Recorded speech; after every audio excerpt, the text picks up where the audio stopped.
berdoa. Puji dan syukur kami ucapkan kepada Tuhan. Terima kasih Bapa, Engkau memberkati dan menyertai kehidupan kami. Kami beroleh kesehatan dan sukacita hingga pada saat hari ini. Bapa, sebentar kami akan merenungkan firman-Mu. Lewat renungan kami di pagi hari ini, biarlah Engkau Tuhan yang menyertai dan membimbing hati kami, supaya firman-Mu boleh kami mengerti dan boleh kami pahami dan kami lakukan di dalam kehidupan kami. Sertai dan berkati juga Tuhan seluruh kegiatan kami dalam satu hari ini. Biarlah Tuhan yang menolong kami di dalam melakukan setiap kegiatan kami. Dalam nama Yesus kami berdoa. Amin. Shalom, salam sejahtera bagi kita Bapak Ibu, jemaat yang dikasihi Tuhan Yesus Kristus. Marilah kita kembali mendengarkan firman Tuhan yang tertulis dalam Hakim-Hakim 6 ayat 12. Malaikat Tuhan menampakkan diri kepadanya dan berfirman kepadanya demikian, Tuhan menyertai engkau, ya pahlawan yang gagah berani. Jadi di ida ibana ma suruan di Jahoba nama dok tu ibana, didongani Jahoba maho ale ulubalang nagugo. Demikianlah bunyi firman Tuhan. Bapak, Ibu, dan saudara-saudari yang dikasihi Tuhan, tema renungan kita pada pagi hari ini mengatakan Tuhan menyertai engkau. Bapak, Ibu, dan saudara-saudari, bangsa Israel pada saat itu berada pada masa yang gelap. Setiap kali mereka menabur, hasilnya dirampas. Setiap kali mereka berharap, yang datang justru ketakutan. Bangsa Israel itu ditindas oleh orang Midian. Hal itu membuat hidup mereka berada dalam situasi yang sulit, berada dalam situasi yang sangat sukar, berada dalam kondisi hati yang lelah dan tertekan. Bapak, Ibu, dan saudara-saudari, di tengah situasi seperti itulah Gideon hidup. Ia bukan seorang pahlawan seperti yang sering kita bayangkan.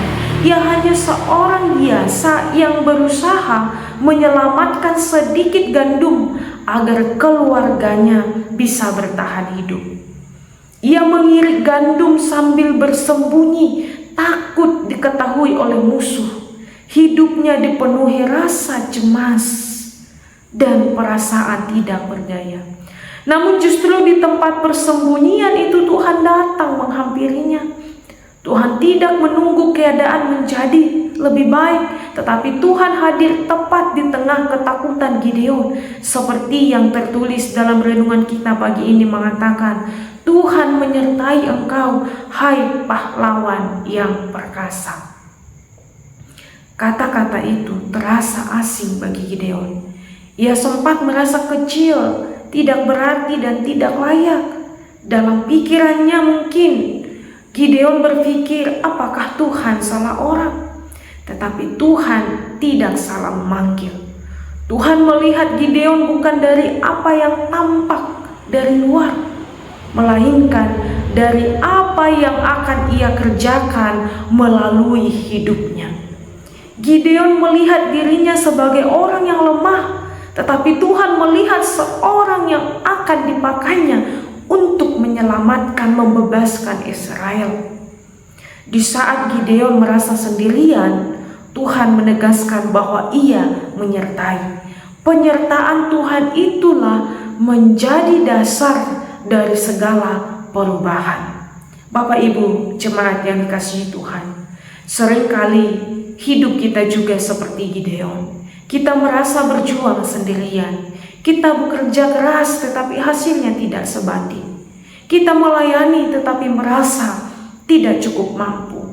Kita berdoa namun jawaban Tuhan terasa lambat. Bapak, Ibu, dan saudara-saudari, dalam kondisi seperti itu, Tuhan datang mengingatkan kita lewat firman-Nya pada pagi hari ini bahwa Tuhan menyertai kita. Jadi bukan karena kita kuat, tetapi karena Dia yang setia. Sama seperti yang terjadi kepada Gideon. Gideon tidak langsung menjadi pemberani. Ia sempat ragu, ia sempat bertanya-tanya, takut. Namun Tuhan tetap setia berjalan bersamanya. Setiap langkah kecil yang Gideon ambil dalam iman, Tuhan sertai dengan kuasa-Nya. Itulah mengapa dari seorang yang bersembunyi, Gideon perlahan dibentuk menjadi alat pembebasan. Bapak Ibu, tentu perubahan itu bukan terjadi seketika, tetapi melalui proses ketaatan. Oleh karena itulah, Bapak Ibu jemaat yang dikasihi Tuhan, firman ini mengingatkan kita bahwa Tuhan selalu menyertai umat-Nya. Bahkan Tuhan bekerja justru di tengah keterbatasan kita. Ia memanggil kita apa adanya. Ia membentuk kita sesuai kehendak-Nya. Ketika Tuhan menyertai, ketakutan tidak lagi menjadi akhir dari kisah cerita hidup kita. Maka dari itulah Bapak Ibu dan jemaat yang dikasihi Tuhan, dari kisah Gideon ini kita dapat memahami dan mengerti bahwa Tuhan yang memanggil juga Tuhan yang menyertai kita. Untuk itulah percayalah kepada Tuhan, sebab penyertaan-Nya dan pertolongan-Nya tidak pernah terlambat. Amin. Firman Tuhan. Tuhan memberkati. Kasih karunia Tuhan kita Yesus Kristus, kasih Allah Bapa, dan persekutuan Roh Kudus kiranya memberkati kamu sekalian hari ini, besok, lusa, sampai selama-lamanya. Amin.